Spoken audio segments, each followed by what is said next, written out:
Alrighty, guys, welcome back to the channel. Now, as we know by now, we've been hearing rumors about Errol Spence Jr. and Derrick James, EJ and DJ. We've been hearing about the split that these guys apparently has going on.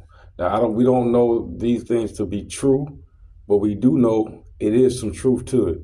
You heard Derrick James on the Cigar Talk interview. Derrick James made a reference to this. I don't look in the past, I try to look forward. So that's a little context clue. And then we got Earl the Truth Spence Jr. liking a post saying that Errol Spence has split with DJ. Now, I just want to give my opinion. It's not going to take too long. Honestly, guys, I kind of look at this could be a blessing in disguise because I go back to July 29th of 2023 and I look at the beating that Errol Spence took in the hands of a lot of people say pound for pound the best fighter in the world and Bud Crawford. I honestly have pound for pound the best fighter, Canelo Alvarez. I know that's not a popular opinion, but hey, you like who you like, respect who you respect. That's no slight against Bud Crawford. He's an excellent fighter, a great fighter, a generational type talent. No disrespect to Bud. But the things Canelo has done and through the weight divisions, I know he gets slack when he's ducking David Benavidez, and rightfully so. The reason why I'm not so hard on Canelo Alvarez about that is I watched Floyd Mayweather move in the same way towards the end of his career. Now, I don't know if you guys think Canelo is a spring chicken, but Canelo has had over 65 fights.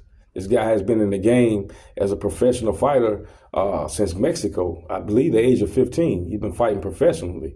So Canelo is not a spring chicken. And when you get to the stage of your career, as Floyd Mayweather did, you kind of want to pick your fights very, very carefully because it only takes one punch. It only takes one bad night to get old. It only takes one night to get caught in the wrong spot, and it could be night-night.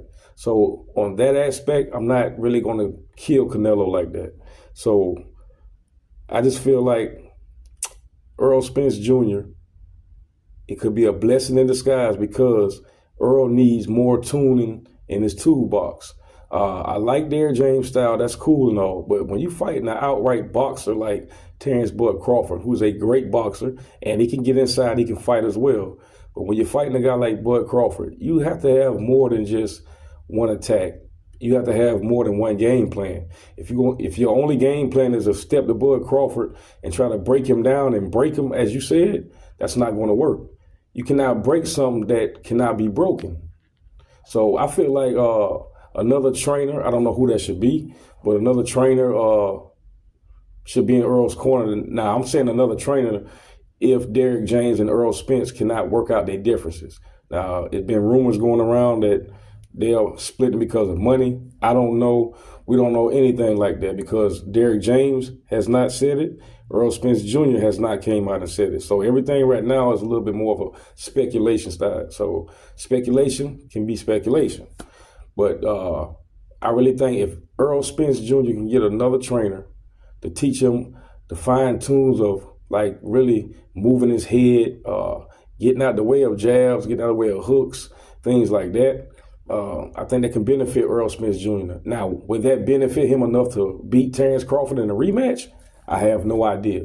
Now, my opinion is my opinion. I feel like he could beat Bud Crawford, but I don't think he can beat Bud Crawford with Derrick James training him. Now, if that makes any sense, let me explain. I feel like, okay, Errol Spence Jr. has had Derrick James as his trainer since the amateurs. That's the only style Errol Spence really knows is the Derrick James style. So I know a lot of people might say, well, Earl is too far gone in the game to try to learn another style.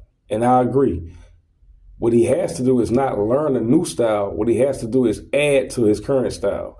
If he can add more boxing to his current style and more defense to his current style, then I think Errol Spence can continue his career as a successful big-time boxer, not just an average fighter. Because a lot of people do look at Earl, he just one-dimensional, or he just average, and the type of competition he fought, he didn't fight any outright boxers. And I don't disagree with that. You really have a great point if you feel that way.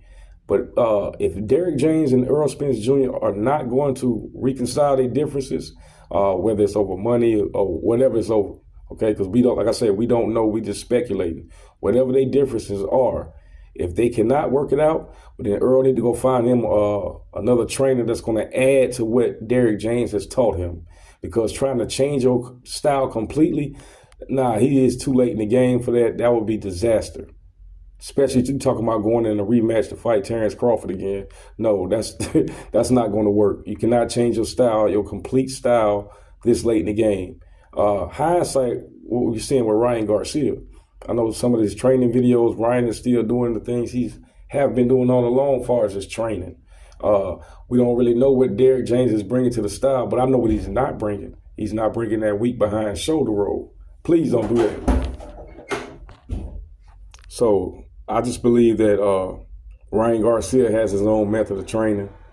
And I think that when you have been doing something so long in the same regiment for so long, it's hard to train your mind and train your body to do something totally different. Now, it might be a little bit more easier to add to what you already know, and that can help a fighter. So far as Errol Spence and Ryan Garcia, yeah, changing your style completely, that won't work too far in the game at this point.